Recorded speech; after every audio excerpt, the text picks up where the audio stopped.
This is Euronews Tonight. Here are your top stories. Ukrainian officials say satellite imagery appears to show mass graves outside of Mariupol, which could be larger than those uncovered in Bucha. A Russian military official says his forces intend to take full control of the east and south of Ukraine to gain access to the breakaway region of Transnistria in Moldova. Here in the Cube, we look at the latest misinformation circulating online just days away from the French election runoff. And facing criticism over its support for Kyiv, Germany attempts a weapons swap with Slovenia to get more heavy munitions into Ukraine. I'm Helena Humphrey. Good to have you with us. The mayor of Ukraine's besieged city of Mariupol claims that Russia has been concealing evidence of war crimes against civilians by burying bodies in a mass grave. Satellite imagery from the port city appears to show a mass grave site that Ukrainian authorities fear may hold up to 9,000 bodies. US company Maxar Technologies says that a review of its satellite pictures seemed to show an expansion of the site over a number of days in late March. Meanwhile, Ukraine's President Volodymyr Zelenskyy has accused Russia of rejecting calls for a ceasefire over the Orthodox Easter holidays. Unfortunately, Russia rejected the offer to establish an Easter truce. This very well demonstrates how the leaders of this state actually relate to the Christian faith, to one of the most joyful and important holidays. But we hope for peace, hope that life will conquer death. A Russian senior general has revealed that Russia plans to take full control of Donbass and the southern region of Ukraine. According to reports, the deputy commander of Russia's central military district says that Moscow is aiming to create a land bridge to Crimea. The general also says Russian forces plan to push through westwards, linking through to Transnistria in Moldova, a pro-Russian breakaway state. The move would deprive Ukraine of much of its coastline, vital to the country's economy. Well, following the very latest in Ukraine is our correspondent Sasha Vakulina, and she joins me here in the studio. Good to see you, Sasha. Russia has been speaking about this main goal of taking full control of the east. We've heard that before. Also taking control of the south, reaching through a land corridor annexed to Crimea, and then what we haven't heard before, I believe, is also gaining access to Transnistria in Moldova. What is at stake here? Well, we haven't heard all of those goals, at least not this way. Well, we've heard from the very beginning from Moscow that the core demands were demilitarization, denazification and legal protection for the Russian language in Ukraine. Later on, Moscow said that they would like Ukraine to abandon any NATO ambitions. And now we've heard about these new goals, and they do explain some of the moves by Russia, because when it comes to full control of Donbass is a huge area of Ukraine that starts somewhere northeast where Kharkiv is, and Kharkiv has been bombarded for days now without any calm day there. Then it goes into land connection between Russia and Crimea, and this is what's been happening with Mariupol. This is why Russia really concentrated so much attention and forces around Mariupol.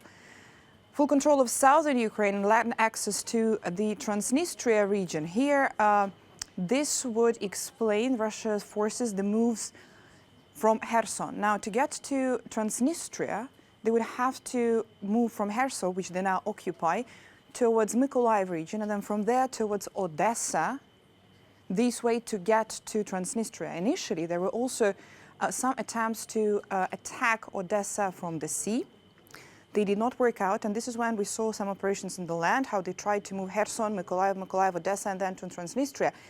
This is a huge part of Ukraine, and also bringing back some of those demands from the very beginning by Moscow when it comes to the protection of Russian language in Ukraine. When it comes to the east and the south of Ukraine, there are many, many Russian speakers among those civilians that have been victims now of this war.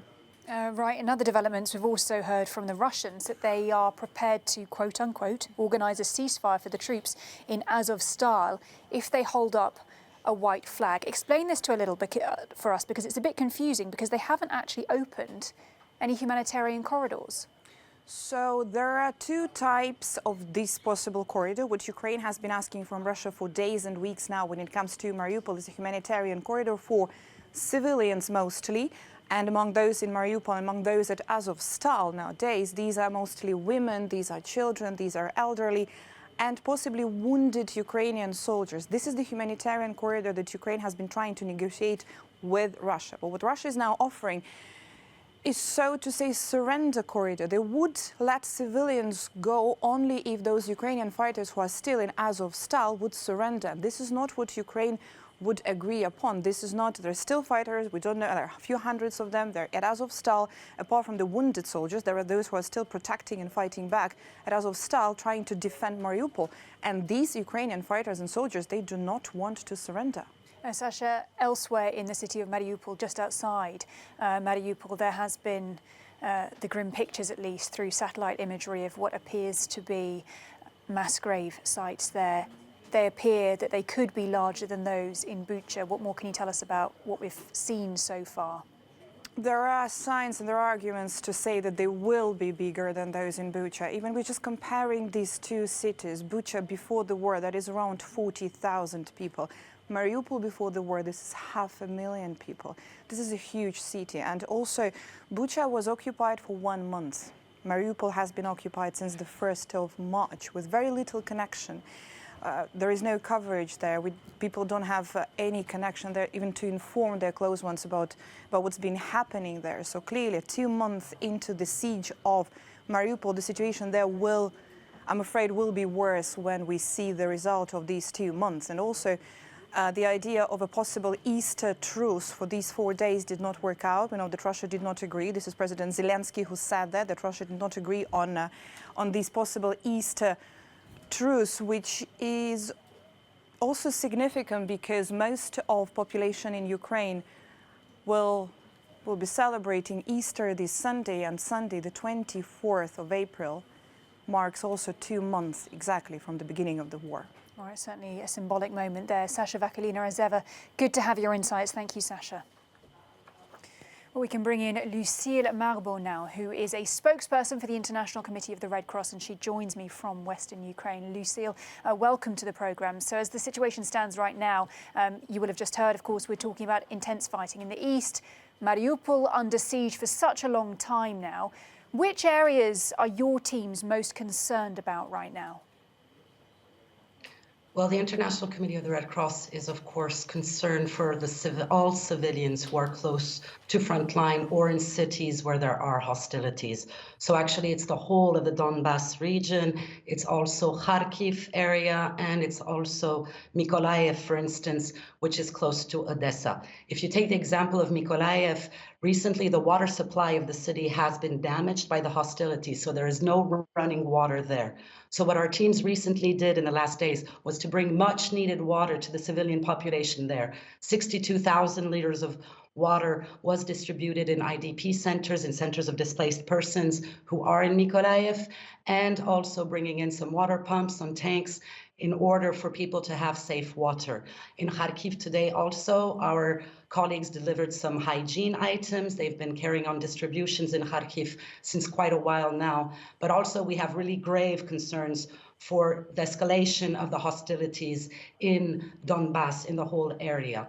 And what we know is that, fortunately, in certain areas, many civilians have already been able to flee. If you take the cities of Severodonetsk, Kramatorsk, Lysychansk, for instance, but there are many civilians who are still remaining there. And what we know is that those civilians are usually the most vulnerable. It's going to be elderly people, people with disabilities, and also just some people who want to stay. They want to stay home.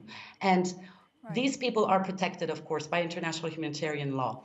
But when cities become the battlefield, it also hampers our assistance, what humanitarian organizations can do, and bring in, of course, vital things, because when a city is frontline, it comes to lack of everything. Okay. It's going to be the basics, it's going to be water, food, and much needed medicine.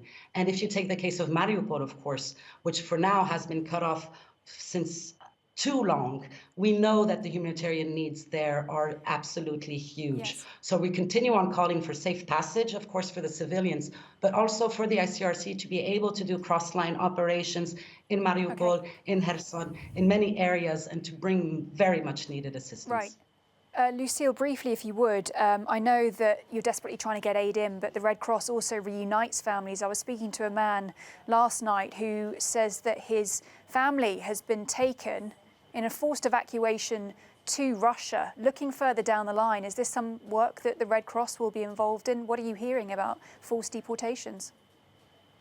So this is something, of course, which has been since quite a while out, and we have no firsthand information.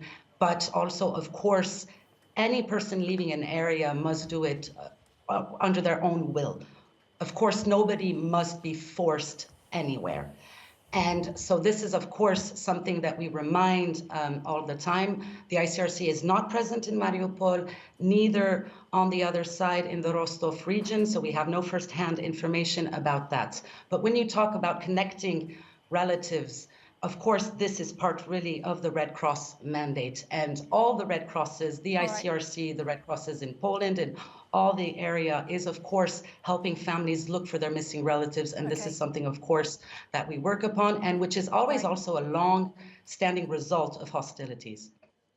Lucille Marbeau, spokesperson for the International Committee of the Red Cross, joining us from Western Ukraine. Lucille, thanks for that update. Well, Germany has been accused of not doing enough to help Ukraine in its war efforts and deter Russia from further military aggression in Europe. German Chancellor Olaf Scholz has pledged to send more weapons to Ukraine, but has refused to send heavy armour.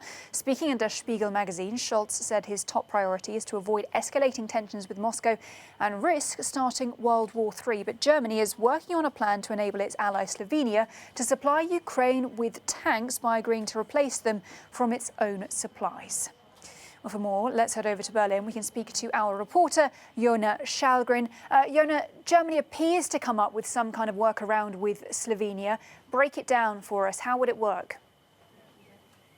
Well, listen, first of all, I think we can add another word to the German political vocabulary, a verb to Scholzing, to do the very bare minimum, very late, far too late, and hope that that is somehow going to silence your critics. And that's what Scholz is doing here. He's doing something that other countries have done quite a while ago and moved on from. Instead of sending heavy arms, so to speak, directly to Ukraine, he will then do a little swap around with Slovenia. So Slovenia will send its Soviet-era tanks to Ukraine, and Germany will replace them with new fancy German tanks. And that's basically the deal. And it's unlikely that this is going to silence the critics here, and it's unlikely that it's going to silence the critics from Ukraine. They are asking for different arms directly from Germany. But it's something that clearly appeals to the very risk-averse chancellor here in Germany, and something that you might think would appeal to the risk-averse population. But I spoke today to Jessica Berlin, that is her real name, her real surname. She's a visiting fellow at the Marshall Foundation here in Berlin, and she said that the German population isn't as risk-averse anymore, and they have moved on from this stance that Scholz is still stuck in. So we can listen to what she said. Yes, the German public is traditionally risk-averse, and our foreign policy for decades has been dominated by a policy of speak softly and don't even think of touching a stick unless the Americans tell you it's okay. But more and more, the German public are starting to realize that Germany cannot take a backseat to history. We are the fourth largest economy in the world. We are the largest country in Europe, and what we do and what we don't do matters. All right, Jessica Berlin speaking to you earlier there, Jona Schallgren, seemingly at odds with this new verb of Scholzen. Thank you so much.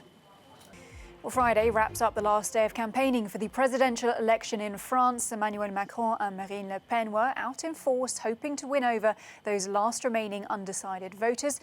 Polls see President Macron pulling ahead and widening the gap between him and far-right candidate Marine Le Pen, but Sunday's vote is expected to be closer than the pair's previous face-off in 2017. So for more on this, let's cross over to Paris. We can speak to our international correspondent, Annelise Borges. Annelise, as I just mentioned there, polls showing President Macron ahead of Marine Le Pen at the moment, but I say that with a big caveat because we also know that these polls towards the end of the campaign season aren't always reliable. So what more can you tell us?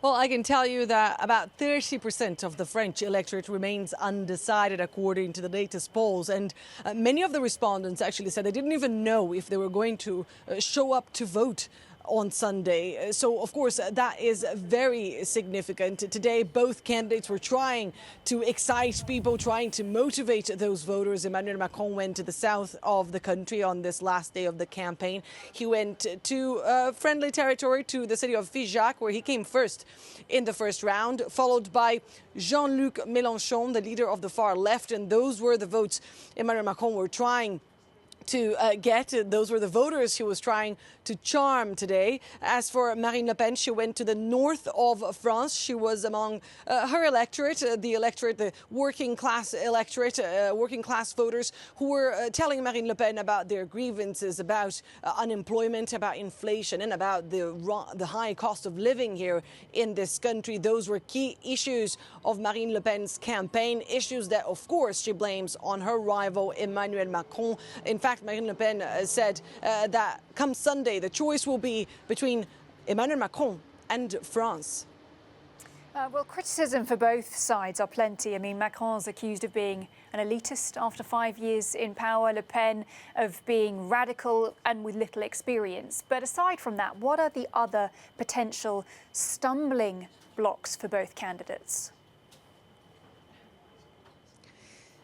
Well, Marine Le Pen did a great amount of work to detoxify her image and the image of her party, the National Front, that she changed to National Rally, a party that used to be perceived as xenophobic and racist under the leadership of her father. She did succeed to some extent. Her candidacy this year is considered to be a viable option. She conducted a composed campaign, but she has still a few problems, especially among the Muslim electorate here in France, a Muslim population that is considered to be around 10% of the French population, and those figures are believed to be underestimated, especially because of some of her proposals, for example, to ban the Islamic veil, the hijab, in public spaces across the country. She said that was going to be one of her first measures if she is elected on Sunday. Of course, that doesn't go down well with those voters. They say she antagonizes them. And as for Emmanuel Macron, well, he no longer has the card of being the fresh-faced disruptor that will transform this country. He now has a record to defend, and it's been a turbulent 5 years, of course, because of the multitude of crises that we saw, a multitude of social crises, notably the yellow vest crisis, but also the COVID-19 global pandemic. Those crises put some of Emmanuel Macron's ambitious plans to halt. For example, the reform of the pension system here in this country, something that he promised he will do if he is re-elected on Sunday. But as you said, he also has an image problem among many voters here in this country who perceive him as arrogant, as the president of the rich, and that, of course, could hurt his chances come Sunday. All right, our international correspondent there, Annelise Borges, on the last day of campaigning in the presidential election here in France. Annelise, good to talk to you. Thank you. A misleading video has been circulating online, falsely claiming that more than 20,000 Yellow Vest protesters would be unable to vote on Sunday's elections. Matthew and our team in the Cube have been taking a closer look. Well, Helena, on the final day of campaigning in France, political emotions are especially high. This is a fertile environment and time when misinformation and false rumours can spread online. Let's take a look at one example that has gone viral in the last 2 weeks. It centres on the Gilets jaunes, the Yellow Vest movement that erupted in France in 2018 against rising fuel prices and economic reforms. In a video posted online, a member of the movement claims that 22,500 people who were convicted of taking part in the protests, he claims that they have now lost their right to vote in Sunday's runoff. He says without evidence that this is due to a so-called Macron law passed in 2020. Versions of this video on both Twitter and Facebook have received more than 220,000 views. But these claims are false, and there are a number of reasons that we know why. Firstly, if you go onto the French Justice Ministry and look at their openly available statistics, it says that only 3,200 people were convicted of taking part in the Yellow Vest protests between 2018 and 2019. Now, activists say that that number is still lower than the true figure, but it is certainly a lot lower than the 22,500 mentioned in this video. And what's more, there is no evidence that all of these people who were convicted have now been deprived of their right to vote. In France, citizens can be banned from casting their ballots if they are convicted of serious offences. But lawyers for the Yellow Vest movement themselves say there is no evidence of this total ban on people who are convicted of taking part in the protests. There are, of course, a few isolated cases, people who are found guilty of attacking police officers during the demonstrations, but as I say, those are isolated cases. And there is no evidence to support this claim that Macron has banned tens of thousands of people from voting on Sunday. And do stay tuned to Euronews, because later in the programme, we'll be taking a look at another piece of misinformation ahead of France's election runoff, one that concerns Macron's rival, Marine Le Pen, and her climate change policies. Great to have that clarification. Good work there in the Cube. As Easter approaches for Orthodox Christians, millions are preparing to celebrate with friends and family. For Ukrainians, however, this Holy Week will be very different. With the Russian invasion, hundreds of thousands have been forced from their homes, and for some, the desire to return is too strong. Catherine Berjakian reports. With the arrival of the Orthodox Holy Week, which starts on Palm Sunday, many Ukrainians have decided to take the risky decision to return home to spend the holidays with their families. I'm going back because the men are there and they need help. I will cook for them. I think I am still capable of helping, and that's why I'm driving back to Kyiv. This refugee center in Poland is doing its best to convince refugees not to risk their lives by returning home. We can't force anybody, but sometimes we try to convince them to wait a while, especially mothers with young children. It is still a little too early. But for some, nostalgia for their families and the lives they left behind almost 2 months ago outweighs their sense of fear. I am scared because our region is surrounded now. The Russians are everywhere around our city, and my mother is there. I am deeply worried about her because she is alone. I thought the separation would be easier. Many hours later, Julia and her son voluntarily entered a war zone. You're up to date. Bye for now.